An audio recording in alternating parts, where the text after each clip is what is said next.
estou só rebatendo um mito de que existe uma quantidade mínima de carboidrato que tem que estar na dieta para que o corpo funcione bem. Essa quantidade não existe. A quantidade mínima de carboidrato que eu preciso para viver bem é 0. Em todas as dietas cetogênicas, para a pessoa, é uma dieta com baixo carboidrato, né? 100% das vezes. A cetose, ela vai entrar nessa questão do carboidrato, que no caso é a glicose. Isso. Tudo com ose aí, né? Glicose e cetose. Então, é meio que a pessoa vai aumentar a cetose e vai diminuir. Então, quer dizer que a glicose é um problema? Extremamente interessante isso, cara, porque do básico, a glicose é um elemento fundamental para a vida, né?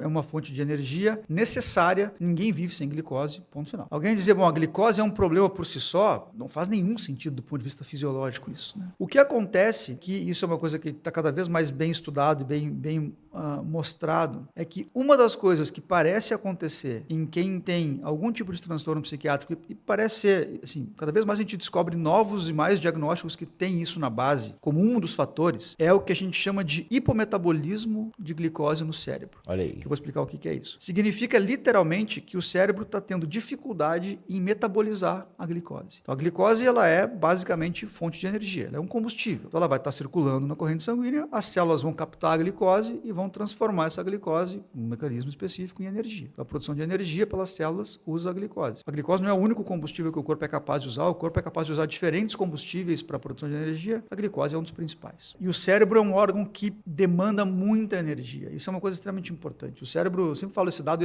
é porque o dado por si só já mostra. O cérebro corresponde a 2% do peso do corpo. 2% de todo o peso corporal é o cérebro. Mas ele consome 20% de toda a energia que o corpo inteiro produz. A demanda de energia do cérebro é muito grande. Isso significa, entre outras coisas, que qualquer flutuação nos níveis de energia tem um impacto grande no funcionamento cerebral. Claro. Né? E a glicose é um dos combustíveis que o cérebro está usando em ritmo muito acelerado. Uma das coisas que as pesquisas já vão nos mostrando é que existe uma dificuldade do cérebro em usar a glicose de forma efetiva para a produção de energia. Isso cria um déficit energético cerebral. Não é o único fator, mas é um dos fatores importantes. Por que a cetose é importante nesse sentido? Por que a cetose é efetiva, entre várias outras coisas, que não é o único mecanismo? Mas um dos mecanismos é, as cetonas são substâncias que entram no cérebro, o cérebro consegue captar as cetonas, e o cérebro é capaz de usar as cetonas como combustível de forma muito eficiente. Então, num estado em que a produção de energia está prejudicada por uma dificuldade em usar a glicose de forma eficiente, nesse mesmo estado, a utilização das cetonas não está prejudicada. Então, se eu ofereço para o cérebro cetonas nesse contexto, ele consegue melhorar a produção de energia pelas cetonas. E isso, a gente fala que a gente dribla esse gap energético. Existe um hiato de energia, uma lacuna. Essa lacuna é driblada pelas cetonas. Esse é um dos mecanismos importantes. A glicose continua sendo importante, a glicose continua sendo fundamental. A glicose não passa a ser um elemento ruim por si só. Tem situações em que a glicose em excesso prejudica, evidentemente. Né? Nós estamos falando de diabetes, pré-diabetes. Mas a glicose continua sendo um elemento fundamental. A questão é que, em um tecido que não está conseguindo usar a glicose de forma eficiente, se eu puder oferecer um outro combustível que esse tecido possa usar de forma eficiente, isso vai ser um ganho. E esse estado de hipometabolismo de glicose no cérebro, que parece estar presente em grande parte das situações em psiquiatria, é uma delas. Um dos efeitos é justamente esse. O fígado produz cetonas em quantidade maior, parte dessas cetonas o cérebro está captando e está usando como combustível. Mal comparando, é como se eu tivesse um carro flex que não está conseguindo usar bem a gasolina. Eu coloquei álcool no tanque, o carro passou a funcionar melhor. É mais ou menos a mesma coisa. Você pontuou aí a questão da glicose, que a glicose, ela basicamente, ela vem da ingesta de carboidrato, ou o corpo consegue produzir glicose quando você não está ingerindo carboidrato? Essa é uma pergunta fundamental para entender um dos grandes mitos que se fala sobre as dietas de baixo carboidrato, seja low carb, seja cetogênica. Porque uma coisa que a gente ouve bastante é diminuir muito a quantidade de carboidratos da alimentação vai te fazer ficar sem energia. Afinal de contas, carboidrato dá energia. Carboidrato é metabolizado e transformado em glicose, isso é verdade. E glicose é combustível para a produção de energia, verdade também. E existe sempre uma certa quantidade de glicose que o corpo precisa para viver. O corpo não pode viver em glicose zero, nem perto de zero. Então, uma ideia é, vai faltar energia, né? Isso ignora, né? Não está gerindo, quer dizer, a ingestão de glicose é muito pequena através do carboidrato. Só que isso ignora um fato básico, assim, da fisiologia básica, que é o fato de que uma das principais funções do fígado é literalmente fabricar glicose. O fígado fabrica glicose a partir de moléculas de lipídios e de aminoácidos. 24 horas por dia.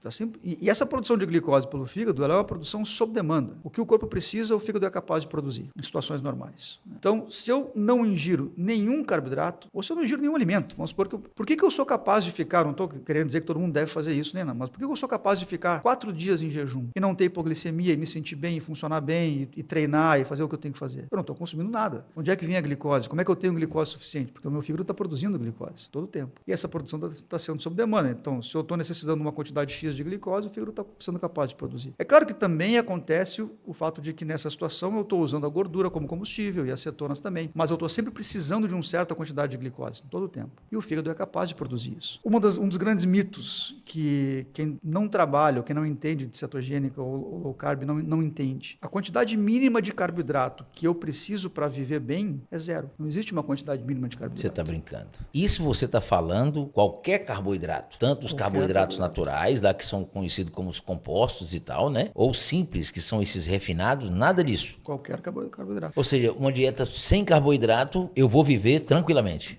É possível de ser uma dieta saudável. Eu não estou querendo dizer que todo mundo deve cortar carboidrato e que essa é a dieta mais saudável, não é claro. isso? Eu estou só rebatendo um mito de que existe uma quantidade mínima de carboidrato que tem que estar na dieta para que o corpo funcione bem. Essa quantidade não existe. Essa quantidade é zero, o mínimo. Ela pode ser maior. Existe uma tolerância individual. Pessoas toleram uma quantidade maior de carboidrato, outras menor, de acordo com o seu metabolismo, suas condições de saúde, enfim. Mas a ideia de que diminuir muito os carboidratos vai causar prejuízo por si só é uma ideia que nem encontra respaldo na fisiologia básica e nem na prática. A gente não vê isso acontecer.